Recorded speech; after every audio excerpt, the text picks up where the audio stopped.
Simara cricket cup 2082 पनि अघिल्लो संस्करणहरू जस्तै सफल रूपमा सम्पन्न गर्न हामी कटिबद्ध छौँ। गत संस्करण झै यस संस्करणले पनि नयाँ खेलाडी उत्पादन, क्रिकेट प्रतिभाको प्रदर्शन, खेलकुद संस्कृतिमा विकास, आपसी सद्भाव आदिको विकासमा महत्त्वपूर्ण योगदान पुर्याउने भन्नेमा पूर्ण विश्वास छ।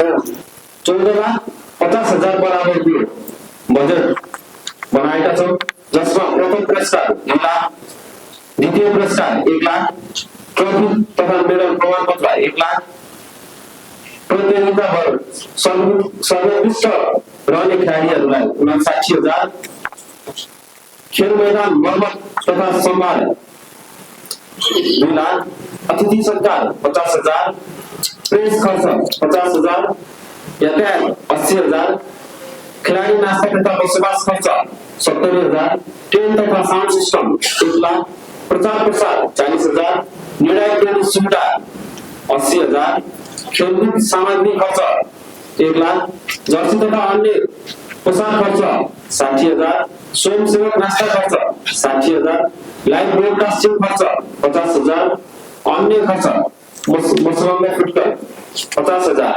हामीले यस खर्चका विवरणहरू हामीले यस हिसाबले चाहिँ प्रस्तावित गरेका छौँ भने आम्दानीको तर्फ हामीले मुख्य प्रायोजकलाई 1,50,000 राखेका छौँ, सह प्रायोजक 75,000, सह प्रायोजकहरूको 75,000, अन्य स्रोत संस्थाबाट हामीले 1,50,000 तथा हामीलाई जितपुर सिंहको महानगरपालिकाले 10 लाख दिँदै हुनुहुन्छ। त्यसका साथै हाम्रो आम्दानी र खर्च चाहिँ हामीले 14.5 लाख बराबरको चाहिँ हामीले कुल प्रस्तावित बजेट पेश गरेका छौँ। हतार भएको गेम भनौँ न होइन, कार्यादेश पनि हामीले ढिलो पायौँ कि अब अलिकति हामीसँग अलिकति हतार समय पनि भएन।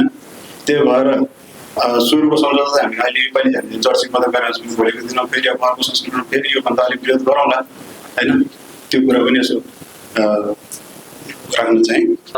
खेलकुदहरूलाई अब अहिले जुन स्टेजको फिल्डमा हामीले खेलिरहेका छौँ, यो खेलाइरहेका छौँ क्रिकेट, यसको भविष्य त्यति सुनिश्चित छैन, सही कुरा।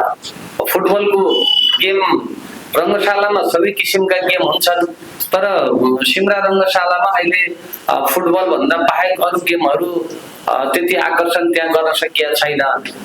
यो क्रिकेट स्टेज मैदानमा छ, अलिकति प्रयास योभन्दा अगाडि बाउन्ड्री पनि गर्न, तारबार पनि लगाउने काम भएको छ। हामीले दुधौरा नदी किनारमा त्यो त्यति पुग्ने फिल्ड पनि देखिँदैन, यद्यपि पहिलो प्रयास त्यहाँ पनि गर्न खोजिएको हो।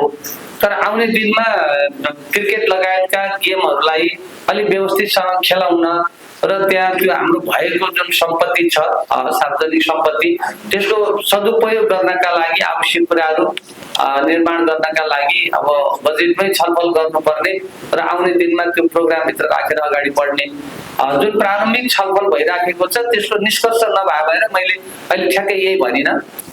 यो सानो एउटा छोटो समयमा खबर पायौँ यहाँ क्रिकेटको आयोजना हुँदैछ।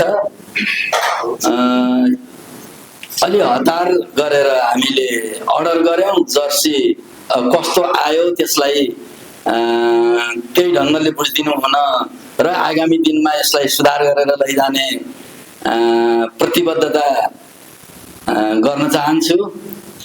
नेपालकै 7 प्रदेशमा पनि मधेस प्रदेशमा यो हाम्रो जितपुर सिमरा नगर चाहिँ क्रिकेटको लागि एकदम उपयुक्त स्थान मैले देखेको छु।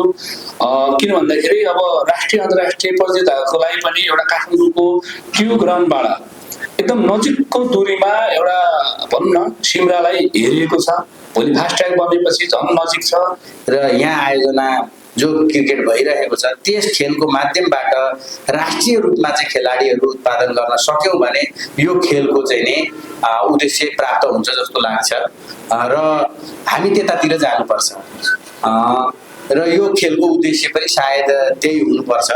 हामीले हाम्रो तर्फबाट यो खेललाई क्लबलाई गर्नुपर्ने सहयोग सल्लाह सुझावदेखि लिएर हाम्रो पार्टीले के गर्न सक्छ सबै कुरामा हामी एकदम तयार छौँ। खेलकुदहरूको इभेन्टहरू आयोजना हुँदै गर्दाखेरि मैले चाहिँ त्यो इभेन्टहरू हेर्दै गर्दाखेरि त्यसमा सहभागी हुँदै गर्दाखेरि एउटा पाटो चाहिँ मलाई सधैँभरि खड्किरहन्छ कि त्यो खेलाडीको व्यवस्थापनमा र खेलाडीहरूलाई जुन हिसाबले चाहिँ हामीले प्रस्तुत गर्छौँ त्यो विषयमा चाहिँ कहीँ कतै हामीले अलिकति कन्जुसाइ गरे हो जस्तो लाग्छ मलाई। धेरै इभेन्टहरूमा हेर्छु इभन अब यो इभेन्टमा मलाई चाहिँ के छ त्यति धेरै जानकारी यो विषयमा छैन, तर पनि मैले आयोजक साथीहरूलाई यो विषयमा अलिकति ध्यान आकर्षण पनि गराएँ र यससँग सम्बन्धित विषयहरूमा तपाईँहरूले अलिकति विशेष प्राथमिकता दिएर हेरिदिनुहुन्छ र खेलाडीलाई चाहिँ त्यो खेल मैदानमा प्रवेश गर्नुभन्दा अगाडि नै उहाँहरूको हौसला उच्च हुनुपर्छ भन्ने हिसाबको चाहिँ व्यवस्था वातावरण तपाईँहरूले मिलाइदिनुहुन्छ भन्ने मैले अपेक्षा गरेको छु। यो आउने दिनमा 6वटालाई 12वटा कसरी बनाउने अनि आउने दिनमा पूर्वोक्त साथीहरूले भन्नुभयो जस्तै यसमा पुरस्कारको आकर्षण पनि अझ कसरी बढाउन सकिन्छ, हामी अहिलेसम्म पुग्न नसकेका ठाउँहरू कुन कुन ठाउँ छन्, कहाँ कहाँबाट यस गेमका लागि अझ हामीले सबै खाले सहयोगहरू प्राप्त गर्न सक्छौँ, यो बारेमा आउने दिनमा अझ गम्भीर भएर सोच्नका लागि आयोजक साथीहरूलाई अनुरोध गर्दै यस कार्यक्रमको शुभकामना सफलताको शुभकामना दिन चाहन्छु। सर्वप्रथम खेलकुदलाई खेलकुद मात्र नछाडी खेलकुदलाई पर्यटनमा जोडेर आगामी खेलकुद पर्यटनको भावी योजना पनि तयार गर्नु अनुरोध गर्दछु। क्रिकेट भन्ने बित्तिकै तपाईँको अब अहिले वर्ल्ड वाइड नेपाल पनि क्रिकेटमा समावेश भएको हुनाले क्रिकेटलाई प्राथमिकतामा राख्नुपर्छ भन्ने भनाइका साथ मेरो सानो मन्तव्य अन्त्य छ।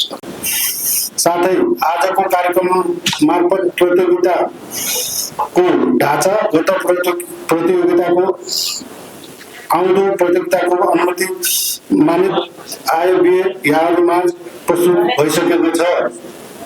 अन्तमा यस क्लबद्वारा आयोजना हुन गइरहेको तेस्रो जितपुर सिमरा क्रिकेट कप 2082 लाई भव्य तरिकाले आयोजना गराउन सम्पूर्ण सहयोगको अपेक्षा गर्दै आजको यस पत्रकार सम्मेलनको कार्यक्रम समापन भएको घोषणा गर्दछु।